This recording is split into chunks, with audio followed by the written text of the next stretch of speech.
Good afternoon. This is Jim McMurray, and I'm here to help you through the labs. Labs are virtual labs, and one of the problems is sometimes it's a little hard to know exactly what to do with the instructions and where to go from there. So I'm going to kind of give a little step overview like we would do in class before we do a lab, and then I will get to it. Okay, so first of all, when you come through here, there should be some learning objectives, and I'm going to add a line here that says click on this link. There'll be a place here to click, which would take you to this video and explain how the lab works. Okay, so that's what we're kind of doing here, but obviously that this video is not there yet because I'm making it. All right, so talking about measuring the ping pong ball bazooka. Whew, say that 10 times fast. All right, so basically it has a video. Many of these will have videos that show the measurements and so forth. You may want to write them down on a piece of paper as you look at them, or you can do it all on the computer. It's up to you. But when you have a video like this, obviously there's the play button down here. All right, and you click on the play, and then it will run through the video. All right, but it goes through very quickly. So if you need to, you can use the back arrow to take it back one frame at a time. All right, you can use the forward arrow to go the other direction, either way. That obviously you can click on the little bar here and slide it wherever you want it to.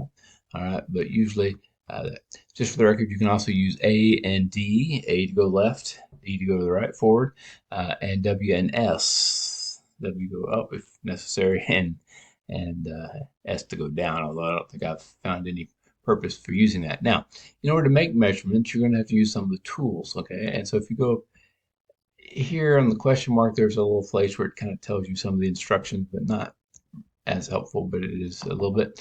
But here you have tools. Now there are different tools for each lab, okay? For this lab, the two big ones would be your ruler, which you click on a ruler and it gives you a ruler. If you click on it, you can move it wherever you want, okay? For example, on this one, it will tell you to get the video where you first see the ball. If I go back one frame, it's not there. If I go up one, it's there. So that would be the first one I can see the ball. And I can pick where I want to measure. If I want to measure from the middle of the ball to the middle of the next ball, that's fine. I can do that. I'm going to pick on the end. I'm just going to line up with the very end of it right there.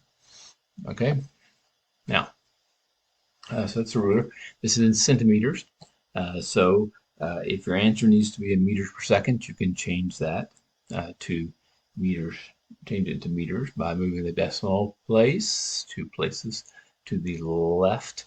Okay. And so 10 centimeters would be 0.10 meters, or a tenth of a meter, and so forth like that. So that's just make sure you know what your units are, okay, at your ruler.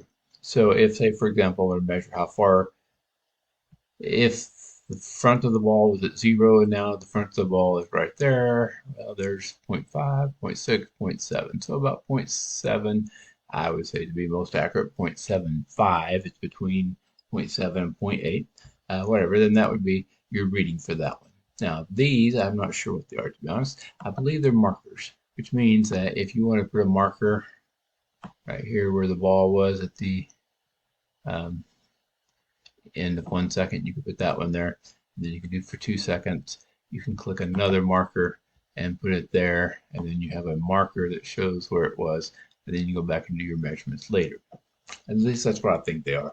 There's less of them each time. I haven't figured out anything else they do, so that must be it. Okay.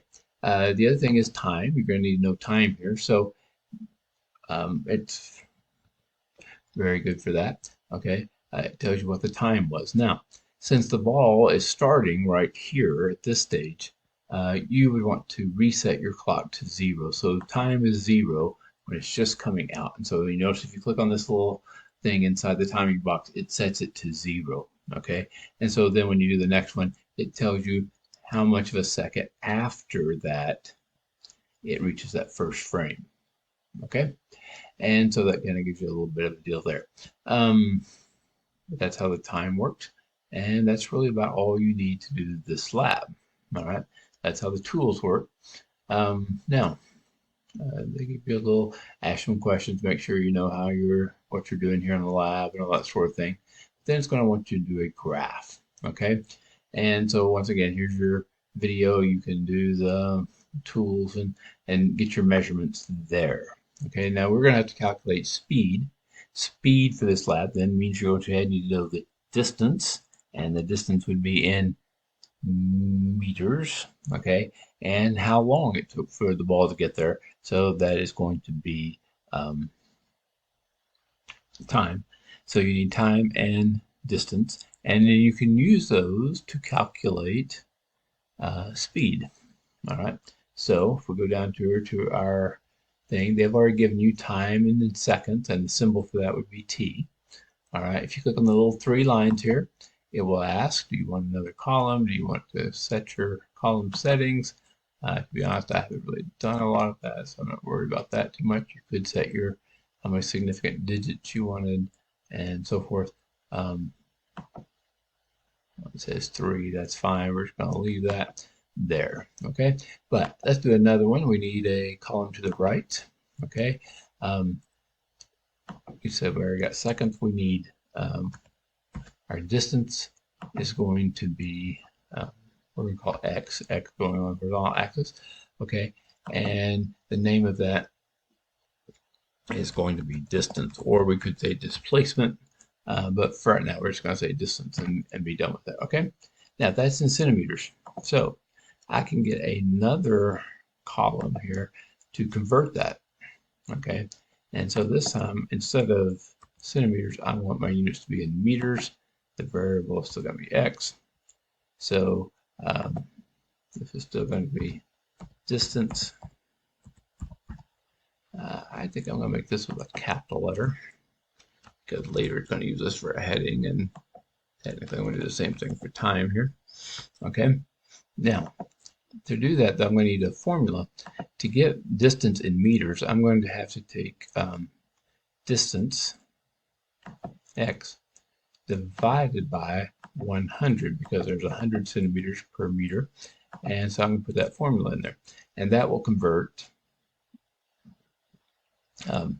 my centimeters into meters. Okay, now I've got my I got my meters, I got my seconds. So now I'm ready to insert one more column, and this time we need distance, which is going to be, because we've set this up, meters per second. This is going to be speed, with our variable that we're measuring like that. Okay, and the name is going to, I'm sorry, I did that wrong. Sorry, this one should just be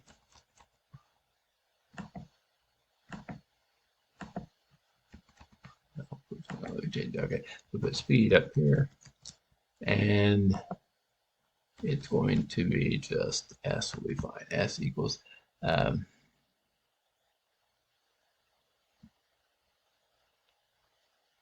right, like so. Now, just to check and see if it's going to work, let's just say it took 2 seconds to go 400 centimeters, which if I do that, it changes it to 4 meters. Okay. Now, so it calculated that for me correctly, so that's good. And then speed, I need a formula, and we know the formula for speed is distance divided by, oops, actually take that back.